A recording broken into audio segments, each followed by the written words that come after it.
அனைவருக்கும் வணக்கம். இன்றைக்கி நம்ம பார்க்க போகிறது என்டிஎஸ்சி எக்ஸாம் 10ஆம் வகுப்பு மாணவர்களுக்கு வரலாறு பாடத்தில் யூனிட் 11, அதாவது என்டிஎஸ்சி எக்ஸாமுக்கு 11 யூனிட் வரலாறில் கொடுத்துருக்காங்க. அதில் 11வது யூனிட்டு முந்தைய இரும்பு கால சமூகங்கள். இந்த தலைப்பில் சில வினாக்களை தொகுத்து டெஸ்ட்டு 9ன்னு கொடுத்துருக்குறோம். என்டிஎஸ்சி எக்ஸாமுக்கு இதுக்கு முன்னால் 8 டெஸ்ட்டு போட்டிருக்கிறோம். இது 9வது டெஸ்ட்டு. வாங்க பார்க்கலாம். 1. உலகின் மிக தொன்மையான அருங்காட்சியகம் உள்ள இடம். என்னிக்கால்டி நன்னா. மெசபடோமியாவில் இருக்கக்கூடிய இந்த என்னிக்கால்டி நன்னாவில் தான் உலகின் மிக தொன்மையான அருங்காட்சியகம் உள்ளது. அடுத்த கொஸ்டின், உலகின் மிக பழமையான பல்கலைக்கழக அருங்காட்சியகம் எங்குள்ளது அப்படின்னா ஆஷ்மோலியன் அருங்காட்சியகம். இங்கிலாந்தில் ஆக்ஸ்போர்ட் பல்கலைக்கழகத்தில் இருக்கக்கூடிய ஆக்ஸ்மோலியன் அருங்காட்சியகம் தான் உலகின் மிக பழமையான பல்கலைக்கழக அருங்காட்சியகம். அடுத்த கொஸ்டின், உயிரினங்களின் தோற்றம் குறித்து மனிதனின் தோற்றம் என்ற நூலை எழுதியவர் யார் அப்படின்னா சார்லஸ் டார்வின். அதாவது மனிதனின் தோற்றம் அப்படிங்கக்கூடிய உயிரினம் தோற்றம் குறித்து மனிதனின் தோற்றம் என்ற நூலை எழுதியவர் யாருன்னா சார்லஸ் டார்வின். அடுத்த கொஸ்டின், எந்த குரங்கிலிருந்து நவீன மனித இனம் தோன்றியது? ஆஸ்ட்ரோலோபித்திசைன்கள். ஆஸ்ட்ரோலோபித்திசைன்கள் என்ற குரங்கினத்திலிருந்து தான் இன்றைய நவீன மனித இனம் தோன்றியது. அடுத்த கொஸ்டின், இயற்கை தேர்வு மற்றும் தகவமைப்பு என்ற கருத்துக்களை கூறியவர் யார் அப்படின்னா சார்லஸ் டார்வின். இயற்கை தேர்வு தகவமைப்பு, அதாவது தகுதியுள்ளது தப்பி பிழைக்கும் அப்படிங்கக்கூடிய கருத்தை சொன்னது யார் அப்படின்னா சார்லஸ் டார்வின். அடுத்த கொஸ்டின், மனிதர்களுடன் மரபணுவியல் நோக்கில் மிகவும் நெருக்கமாக இருப்பது எது அப்படின்னா சிம்பன்சி. அப்போ மனிதனோட மிக டிஎன்ஏவில் 98% ஒத்து போகக்கூடிய மரபணு எதுக்கு இருக்குது அப்படின்னா சிம்பன்சி தான் இருக்குது.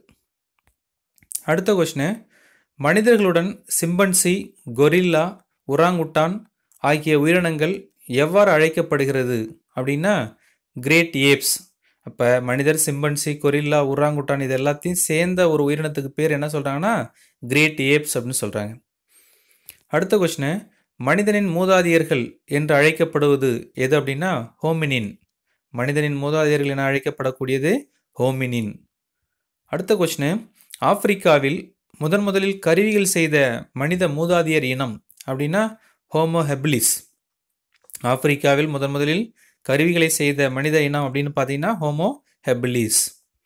அடுத்த கொஸ்டின், உடற்கூறு ரீதியாக ஹோமோசேப்பியன்ஸ் என்று அழைக்கப்படும் நவீன மனிதர்கள், அதாவது நவீன மனிதர்கள்னா அறிவு கூர்மையுடைய மனிதன் தோன்றிய இடம் எது அப்படின்னா ஆப்பிரிக்கா.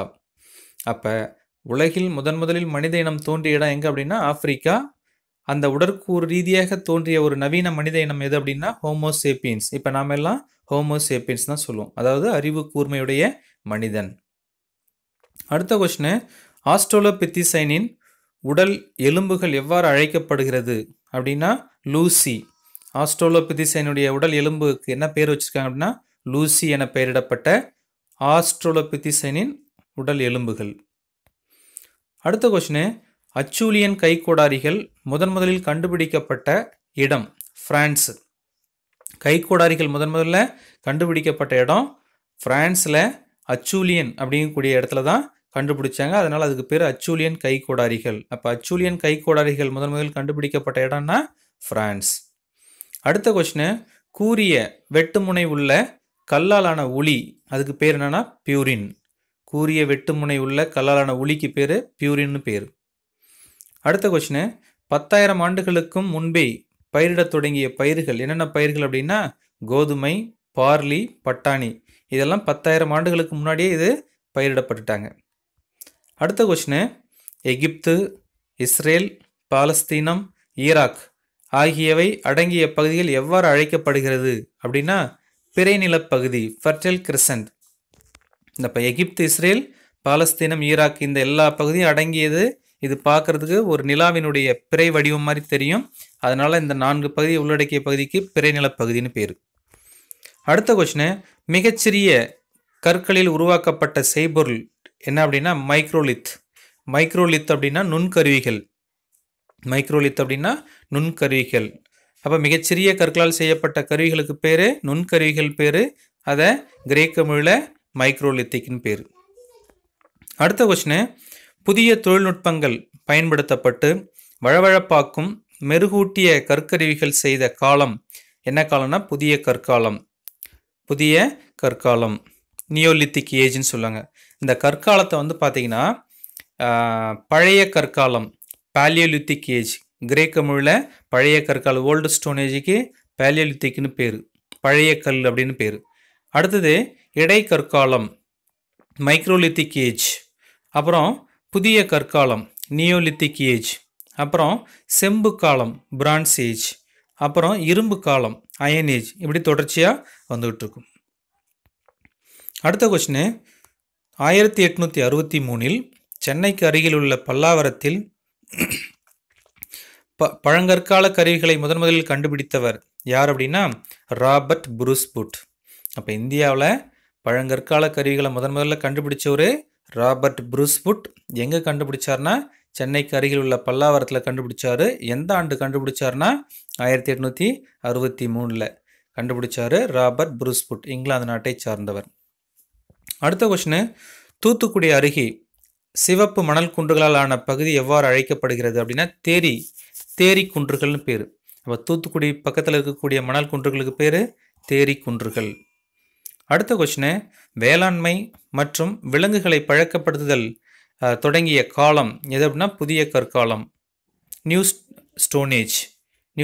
புதிய கற்காலத்தில் தான் தொடங்கினாங்க. இப்போ வேளாண்மை செய்ய தொடங்கிய காலம் புதிய கற்காலம், விலங்குகளை பழக்கப்படுத்தப்பட்ட காலம் புதிய கற்காலம். அடுத்த கொஸ்டின், பரிணாம வளர்ச்சியின் வரிசையில் நவீன மனிதனின் நேரடி முன்னோர் யார் அப்படின்னா ஹோமோசேப்பியன்ஸ். நாம் இப்போ இருக்கக்கூடிய மனித இனம் ஹோமோசேப்பியன்ஸ். இதனுடைய மனித பரிணாம வளர்ச்சியினுடைய நவீன மனிதனுடைய நேரடி முன்னோர் தான் ஹோமோசேப்பியன்ஸ். அடுத்த கொஸ்டின், மனிதன் உணவு சேகரிப்பதை முக்கிய தொழிலாக கொண்டிருந்த காலம் பழைய கற்காலம், அதாவது பாலியோலித்திக் ஏஜ். அதாவது மனிதன் உணவு சேகரிக்கிறது மட்டும்தான் அவனுடைய முக்கிய தொழில். அது எந்த காலம் அப்படின்னா பழைய கற்காலம், அதாவது பாலியோலித்திக் ஏஜ். அந்த காலத்தில் உணவு சேகரிக்கிறது தான் அவனுடைய முக்கியமான தொழில். அடுத்த கொஸ்டின், மனிதனின் பரிணாம வளர்ச்சியின் படிநிலை எப்படின்னா முதல்ல ஆஸ்ட்ரோலோபித்திகஸ், அதுக்கப்புறம் ராமபித்திகஸ், அதுக்கப்புறம் ஹோமோ எரக்டஸ், அப்புறம் நியாண்டர்தால் மனிதன், கடைசியாக ஹோமோசேப்பியன்ஸ். இதுதான் அந்த பரிணாம வளர்ச்சியினுடைய படிநிலை. அப்படியே படிப்படியாக கடைசியாக ஹோமோசேப்பியன்ஸில் நிற்குது. அடுத்த கொஸ்டின், குரோமேக்னனின் மற்றொரு பெயர் ஹோமோசேப்பியன்ஸ். குரோமேக்னன் என அழைக்கப்படுவது ஹோமோசேப்பியன்ஸ் அல்லது மற்றொரு பெயர் ஹோமோசேப்பியன்ஸ். அடுத்த கொஸ்டின், வரலாற்றின் தந்தை என அழைக்கப்பட்டவர் ஹெரடோட்டஸ். கிரேக்கத்தை சார்ந்த ஹெரடோட்டஸ் தான் வரலாற்றின் தந்தை என அழைக்கப்பட்டார். அடுத்த கொஸ்டின், நைல் நதியின் நன்கொடை என்று அழைக்கப்பட்டது எது அப்படின்னா எகிப்து. எகிப்தில் பாயக்கூடிய நதி நைல் நதி. உலகில் நீளமான ஒரு நதி நைல் நதி. இது நைல் நதியின் நன்கொடை என அழைக்கப்பட்டது எது அப்படின்னா எகிப்து. அதை சொன்னது யார் அப்படின்னா ஹெரடோட்டஸ். அடுத்த கொஸ்டின், மம்மிக்கல் என்று அழைக்கப்பட்ட இறந்தவர்களின் பதப்படுத்தப்பட்ட உடல்களை பாதுகாக்க பயன்படுத்தப்பட்ட உப்பு சோடியம் கார்பனேட், சோடியம் பைகார்பனேட் கலவை. இது இந்த 2 கலவையாலான நாற்றன் உப்பு. இந்த உப்பு தான் அந்த எகிப்தில் இறந்து போன உடல்களில் பதப்படுத்துவதற்காக கொட்டி வச்சு அந்த உடலில் மூடி வைக்கக்கூடிய ஒரு உப்பு சோடியம் கார்பனேட், சோடியம் பைகார்பனேட் கலவையிலான நாற்றன் உப்பு. அடுத்த கொஸ்டின், எகிப்தில் மம்மிக்களை பாதுகாக்க பயன்படுத்திய கல்லாலான சவப்பெட்டிக்கு பேர் என்னன்னா சார்கோபேக்கஸ் அல்லது சார்கோபாக்ஸ், எப்படி வேணாலும் சொல்லலாம்.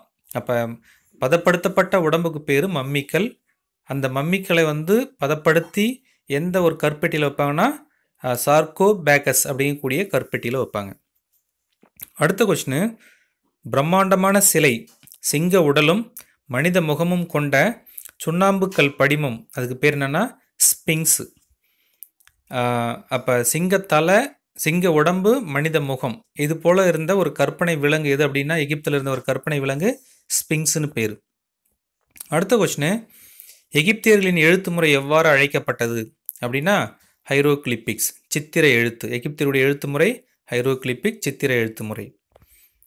அடுத்த கொஸ்டின், மெசபடோமியா என்பது மேற்கு ஆசியாவில் உள்ள எந்த பகுதிகளை குறிக்கிறது? Iraq, Kuwait. இந்த 2 பகுதியை உள்ளடக்கிய பகுதி தான் மெசபடோமியான்னு சொல்கிறாங்க. அது ஆசியாவில், மேற்கு ஆசியாவில் இருக்குது. இந்த மெசபடோமிய நாகரிகம் எந்த நதிக்கரையில் அமைஞ்சிருக்குன்னா யூப்ரட்டிஸ், டைகிரிஸ் இந்த நதிக்கரையில் அமைஞ்சு பாரசீக வளைகுடாவில் இந்த முக்கியமாக இருக்கக்கூடியது இந்த மெசபடோமிய நாகரிகம். அடுத்தது ஈரானில் தொடங்கப்பட்ட முதல் வம்சம் ஆக்னேவிட் வம்சம். ஈரானில் தொடங்கப்பட்ட முதல் வம்சம் என்ன அப்படின்னா ஆக்னேவிட் வம்சம். அடுத்த கொஸ்டின், ஈரானின் பழைய பெயர்? பாரசீகம். ஈரானுடைய பழைய பேர் பாரசீகம். தற்போது ஈரான் சொல்கிறோம், அதோடைய பழைய பேர் பாரசீகம், பெர்ஷியா. அடுத்த கொஸ்டின், ஈராக்கின் பழைய பெயர்? மெசபடோமியா. ஈராக்கின் பழைய பெயர் மெசபடோமியா. அடுத்த கொஸ்டின், சுமேரியர்களின் எழுத்து முக்கோண எழுத்து வடிவம் என்ன அப்படின்னா கியூனிஃபார்ம் எழுத்து. சுமேரியர்களின் முக்கோண எழுத்து வடிவத்துக்கு பேர் என்ன? கியூனிஃபார்ம் எழுத்து வடிவம் அப்படின்னு பேர். அடுத்த கொஸ்டின், உலகில் முதல் காவியம் என்ன காவியம் அப்படின்னா கில்காமேஷ். கில்காமேஷ் காவியம்தான் அந்த மெசபடோமியாவில், சுமேரியாவில் இருந்த முதல் காவியம். நம்ம இந்தியாவில் ராமாயண மகாபாரதம் இரட்டை காப்பியம்னு சொல்கிற மாதிரி அங்கே உலகில் முதல் காவியம் கில்காமேஷ் காவியம்தான். அடுத்த கொஸ்டின், உலகின் முதலாக எழுதப்பட்ட சட்டம் எது அப்படின்னா ஹமுராபியின் சட்டத்தொகுப்பு. பாபிலோனில் எழுதப்பட்ட ஒரு சட்டத்தொகுப்பு. ஹமுராபி அப்படிங்கக்கூடிய ஒரு மன்னனால் எழுதப்பட்ட அந்த தொகுப்பு தான் ஹமுராபியின் சட்டத்தொகுப்பு. உலகிலே மனிதனால் முதலில் எழுதப்பட்ட ஒரு சட்டம், ரிட்டன் கான்ஸ்டியூஷன் அப்படின்னா ஹமுராபியின் சட்டத்தொகுப்பு தான். எங்கே அப்படின்னா பாபிலோனில். அடுத்த கொஸ்டின், கண்ணுக்கு கண் பல்லுக்கு பல் என்ற கொள்கையை அடிப்படையாக கொண்டது யாருடைய சட்டங்கள் அப்படின்னா ஹமுராபியின் சட்டத்தொகுப்பு. ஒருத்தனுக்கு ஒரு கண்ணு போச்சுன்னா அடுத்தவனுக்கு இன்னொரு கண்ணும் போகணும், ஒருத்தனுக்கு ஒரு பல்லு போச்சுன்னா அடுத்தவனுக்கு இன்னொரு பல்லும் போகணும். அது போன்ற பழிக்கு பழிங்கிற ஒரு கொள்கையுடைய ஒரு சட்டத்தொகுப்பு யாருதுன்னா ஹமுராபியினுடைய சட்டத்தொகுப்பு. அடுத்த கொஸ்டின், சந்திரனை அடிப்படையாக வைத்து 12 மாதங்கள் கொண்ட நாட்காட்டி முறையை உருவாக்கியவர்கள் யார் அப்படின்னா சுமேரியர்கள். அதாவது மெசபடோமியா அல்லது சுமேரியர்கள். இவங்க தான் 12 மாதத்தை அடிப்படையாக வைத்து இந்த நாட்காட்டியை உருவாக்கியவர்கள். அடுத்த கொஸ்டின், சக்கரத்தை முதலில் கண்டுபிடித்தவர்கள் யார் அப்படின்னா சுமேரியர்கள். சுமேரியர்கள் பார்த்தீங்கன்னா முதலில் எழுத்து முறையை முதல்ல கண்டுபிடிச்சது சுமேரியர்கள் தான். அதே போல் சக்கரத்தை முதல்ல கண்டுபிடிச்சதும் சுமேரியர்கள் தான். அடுத்த கொஸ்டின், சீன நாகரிகம் அமைந்துள்ள நதிக்கரை ஹோவாங்கோ நதிக்கரை, இன்னொன்று யாங்ஷி. அப்போ ஹோவாங்கோ மற்றும் யாங்ஷி நதிக்கரையில் தான் இந்த சீன நாகரிகம் அமைஞ்சிருக்குது. அடுத்த கொஸ்டின், சீனாவின் துயரம் என அழைக்கப்பட்ட ஆறு எது அப்படின்னா மஞ்சள் ஆறு. சீனாவின் துயரம் என அழைக்கப்பட்ட ஆறு மஞ்சள் ஆறு. ஹோவாங்கோ நதி, மஞ்சள் ஆற்றுக்கு இன்னொரு பேர் ஹோவாங்கோ நதி.